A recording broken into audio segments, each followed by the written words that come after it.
In October of last year, a man named Reuben Cole walked into the Chicago field office of the FBI and told an agent that he had evidence of something that would, and I'm quoting him directly here, end careers at the highest levels of city government. The agent took his name, took his number, told him someone would be in touch. 3 days later, Reuben Cole was dead, ruled a suicide. Case closed in under 48 hours. But here is what the official report did not mention. Reuben Cole was left-handed. The gun was found in his right hand. Nobody asked why. Nobody asked anything. And that should terrify you. Because Reuben Cole is not the beginning of this story. He is the end of it. And we are going to start from the beginning. 6 weeks before his death, Reuben Cole was a traffic camera technician for the city of Chicago. Unglamorous work. He drove a gray city van, carried a toolbox, climbed poles, replaced lenses and circuit boards on the 1,400 traffic cameras installed across the city. He had done the job for 11 years without incident. He was good at it, reliable, the kind of employee cities depend on and never think about. On a Tuesday morning in early September, Reuben was performing a routine maintenance check on a camera mounted at the intersection of West Randolph and North Dearborn, a busy downtown crossing, 1 block from City Hall. While reviewing the last 72 hours of stored footage to check the camera's recording quality, he saw something. At 2:14 in the morning, 3 nights earlier, a black SUV with no license plates pulled to the curb. 2 men got out. They were carrying something between them, something large, wrapped in black plastic, the kind of industrial sheeting contractors use. They loaded it into the trunk of a second car already waiting at the curb. The second car drove away. The SUV left 30 seconds later. The whole exchange took under 4 minutes. Reuben watched it twice. Then he did something that either makes him a hero or the most unlucky man in Chicago, depending on how you look at it. He took a screenshot on his phone. In the image, half obscured by the angle of the camera, was the face of one of the men. And Reuben Cole recognized him, because the face belonged to Deputy Mayor Richard Voss, the second most powerful man in the city of Chicago. When he went back into the camera's storage system to pull the full clip, the 72-hour window he had reviewed was intact everywhere except those 4 minutes. A clean gap, not corrupted, not degraded, deleted, surgically removed by someone who knew exactly which file to target and exactly how city camera systems stored their data. Someone with access, someone on the inside. Reuben had 1 photograph on his phone, 1 frame, grainy, angled. But there, a face, half lit by a street light, that he would have recognized anywhere because he had seen it on billboards and press conferences and the front page of the Tribune a dozen times. Every traffic camera in the downtown corridor sat within his maintenance jurisdiction.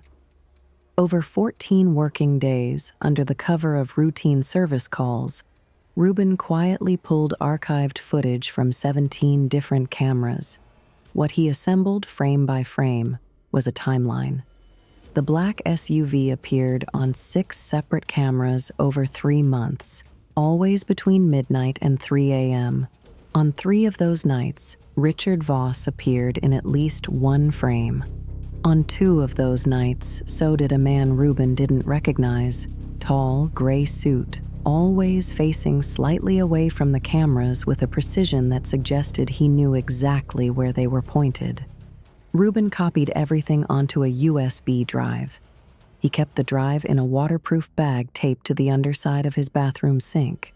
He sent a single encrypted email to his cousin in Detroit, a former Army intelligence officer named Darius, with the subject line, "If something happens to me, open the attachment." Then he walked into the FBI field office.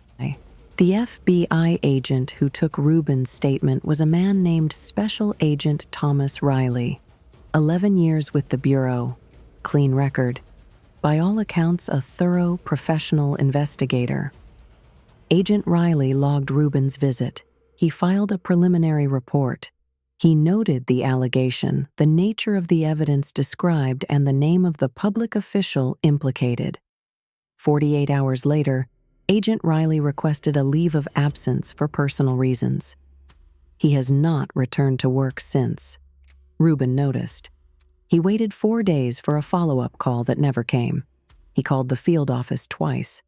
Both times he was told his case was being reviewed and someone would be in touch. On the 5th day, he called Darius in Detroit and told him to check the email. Darius opened it. He looked at the footage.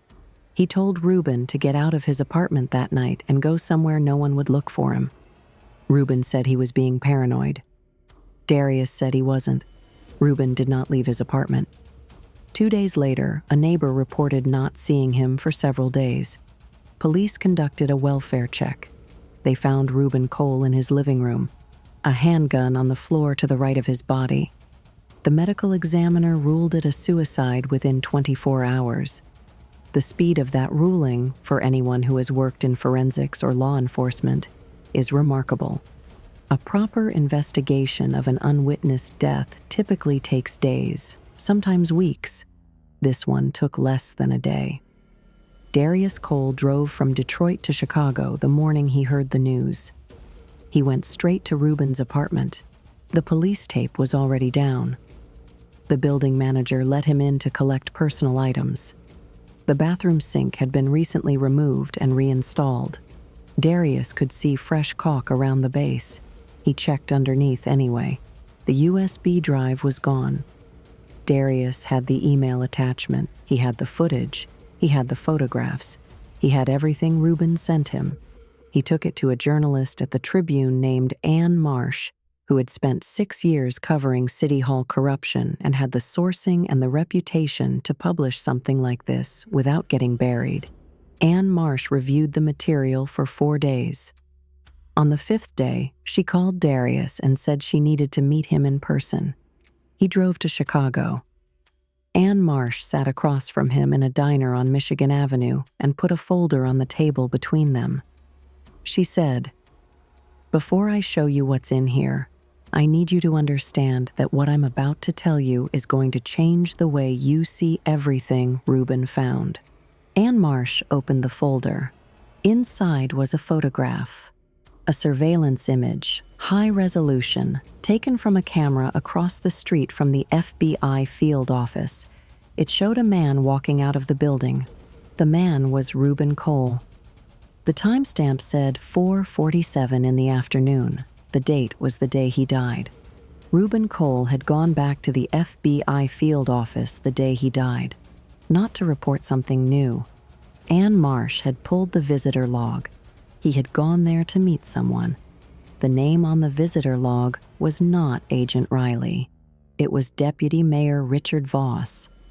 Reuben Cole did not go to the FBI to expose Richard Voss.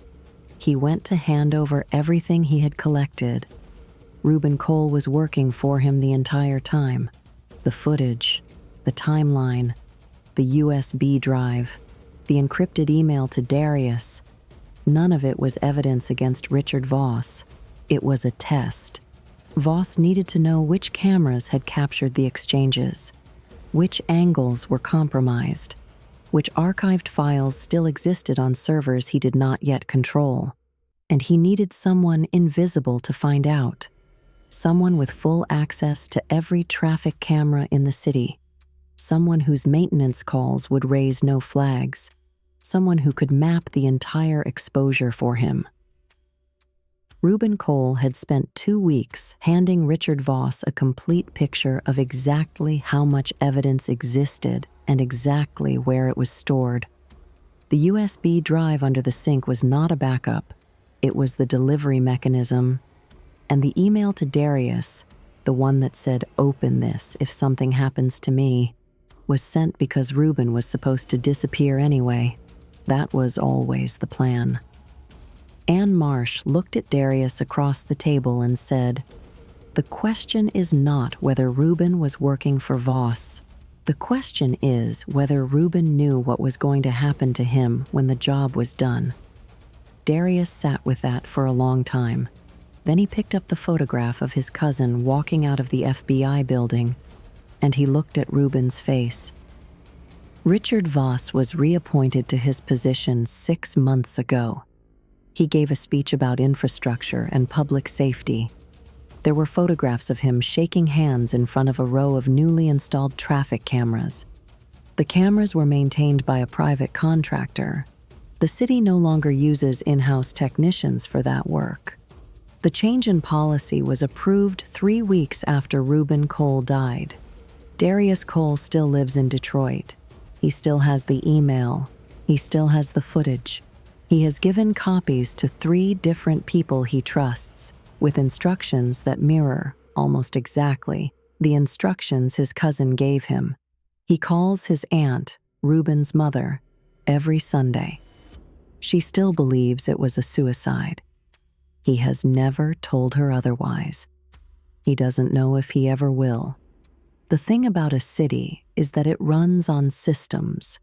Cameras and servers and maintenance logs and visitor records and case files and policy decisions. All of it moving, all of it connected, all of it producing data that someone, somewhere, controls. Most of the time, those systems protect you, and sometimes they are the whole point. The city was watching Reuben. It had been watching him the whole time.